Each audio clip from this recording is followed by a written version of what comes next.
ఈరోజు తిన్నది పరలోకు రాదు, కట్టుకున్నది పరలోకు రాదు, సంపాదించింది పరలోకు రాదు.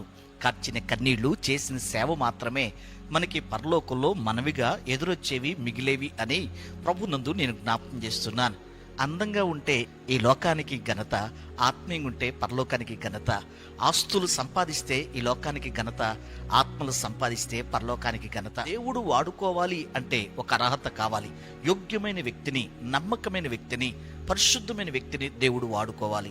దేవుడు వాడుకోవాలి అనుకుంటే ఒక వ్యక్తిలో అర్హత అనేది చాలా కీలకమని అహరోను కూడా ప్రధాన యాజకుడు ఒకటకు తన్ను తానే మహిమపరచుకోలేదని, అహరోను పిలువబడినట్లుగా మనందరం పిలువబడితే తప్ప ఈ ఘనమైన అగ్ని పరిచర్య చేయలేమని వాక్యం చాలా స్పష్టంగా తెలియజేస్తుంది. ఈరోజు సేవకు ఎన్నిక చేయబడాలన్నా, కళ్ళు మూసిన తర్వాత స్వర్గాన్ని సంపాదించి స్వాస్యంగా అనుభవించాలన్నా మనకి అంగీకారం అనేది చాలా ప్రాముఖ్యం. దేవుడు ఒక వ్యక్తిని అంగీకరించకుండా ఆ వ్యక్తి పిలువబడి, ఏర్పరచబడి నమ్మకమైన సేవకుడుగా ఈ ఘనమైన పరిచర్య చేయలేడు. ఆయన యాజకుడుగా తన్ను తాను ప్రమాణాలు లేకుండా సొంతంగా సేవకుడు కాలేదు, కానీ దేవుని సేవకుడుగా పిలువబడి, ఏర్పరచబడి నమ్మకస్తుడై మరణాన్ని జయించి పునరుద్ధానం అందుకునే జయశీలిగా ఆయన మారడానికి ముందు శరీర దినాల్లో మహారోదనతోనూ కన్నిటితోనూ దేవునికి ప్రార్థనలు, యాచనలు సమర్పించి భయభక్తులు కలిగి ఉన్నందున ఆయన అంగీకరింపబడ్డాడు.